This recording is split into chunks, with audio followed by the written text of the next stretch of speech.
Good afternoon, everyone, or good morning. The sun finally came out in Seattle. It's been on hiatus since October. And we're going to do a brief run through about the Sustainable Commercial Kitchen. Thank you very much to our host in North Carolina.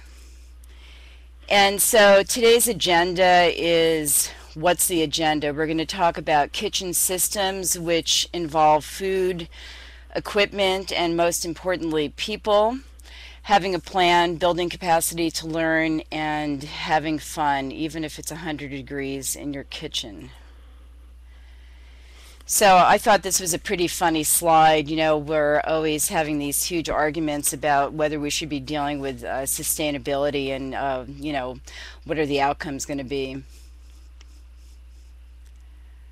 So one question is, do commercial kitchens need to be fixed? And the answer is probably yes, so you can spend more money on better wages for your staff and healthcare benefits if possible, and on good food, including local food.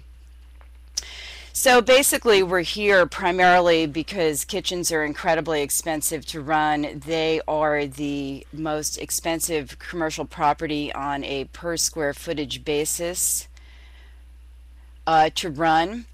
Estimates vary, but 35% of commercial kitchens resources are used in food preparation, actually. I did see those poll results. This is cooking and holding, 28% for HVAC, 18% for sanitation, which is warewashing, 13% for lighting, and 6% for refrigeration.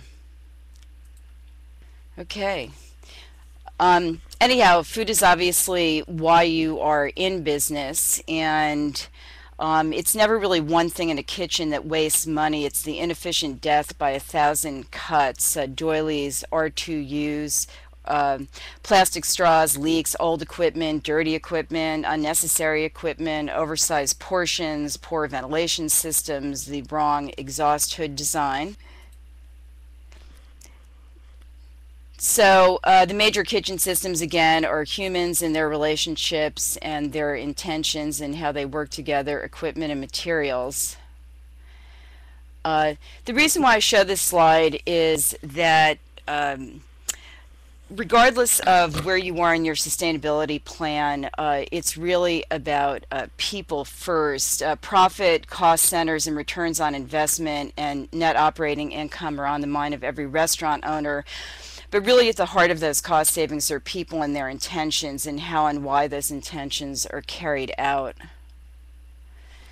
In terms of the roles that affect interest in sustainability, each person in their role, whether it's an owner, a manager, a chef, or a diner, will have different interests in how a commercial kitchen is run. And when developing your strategic environmental plan, you have to account for all of these interests and integrate them into your plan. In your persuasive arguments include net operating income, liability, time, productivity, social capital, corporate social responsibility, and the strategic efficiencies in your story about why you are adopting a plan. In terms of silos, the world is basically siloed. All of us come with our particular training and worldview, and it locks us into a particular way of approaching our work, including where and how we deploy our investments, including capital investments. So one of the most serious impediments to the sustainable kitchen are the silos between decision makers and their investment and interest. So investors and owners are interested in return on investment, PR, image, and branding. Operators are interested in costs, ergonomics, safety, labor, food quality, and availability. And chefs and other kitchen staff are interested in their craft, obviously food quality, and the trends that can differentiate them from their competitors. As a result, the challenge in the beginning of the process is to identify how sustainable kitchen design and operation can positively affect all of those intersecting interests. So the first step is to gather baseline data from boots on the ground. So in addition to collecting energy, water, and waste information from your utilities, you should really go and, oh goodness, okay, and talk to your staff about what they're seeing. The idea here, the idea is to collect information from the people through the whole value chain, including your suppliers about what they're seeing, where they see waste and inefficiency, and ideas on how this can be changed. For the physical waste audit, you can gather staff who are responsible for purchasing and gather socially and lay out what's in your garbage and recycling and composting to see what you have by both type of material as well as volume.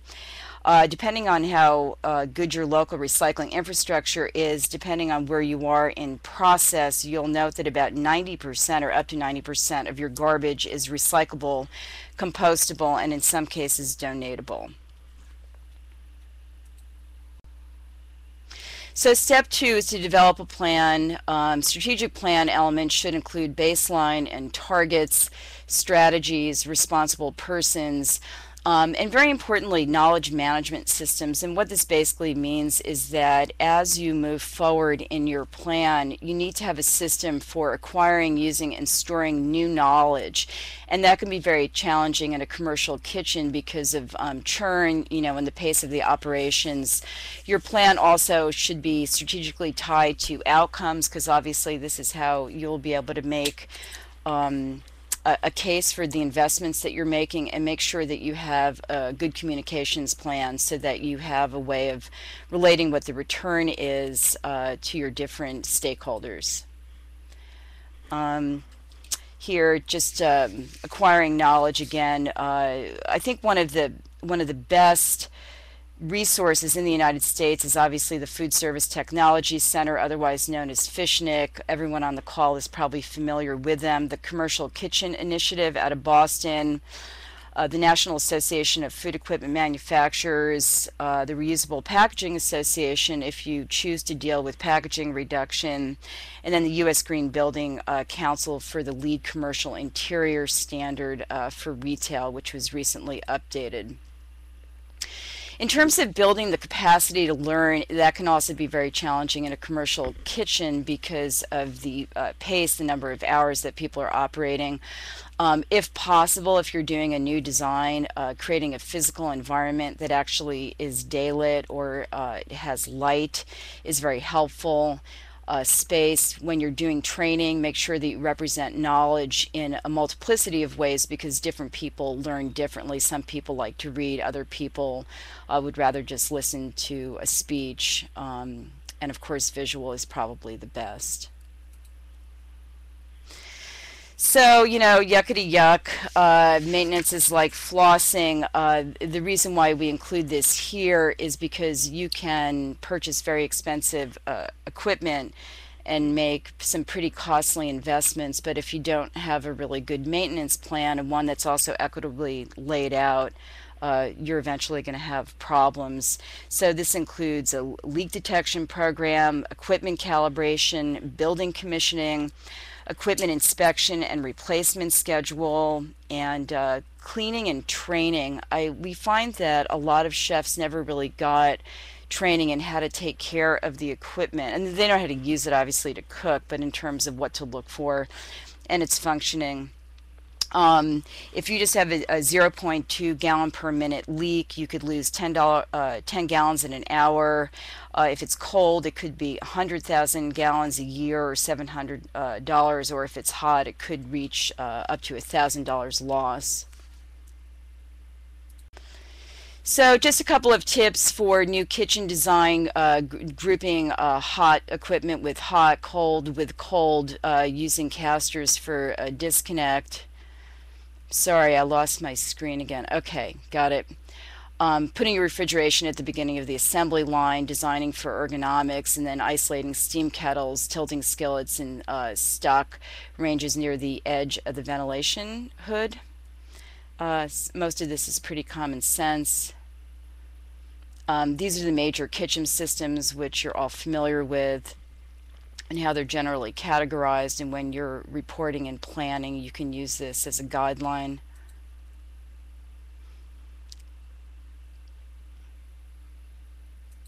So the Food Service Technology Center with its partners, including the Consortium for Energy Efficiency, are host of the Commercial Kitchen Initiative, and you can go onto that site and get fantastic lists of Excel spreadsheets, including some very good cost calculators. And late in 2010, the U.S. Green Building Council adopted the LEED Commercial Interior Standard for retail, its updated version, which has credits and commissioning requirements for the major HVAC, lighting, domestic hot water, and renewable energy systems.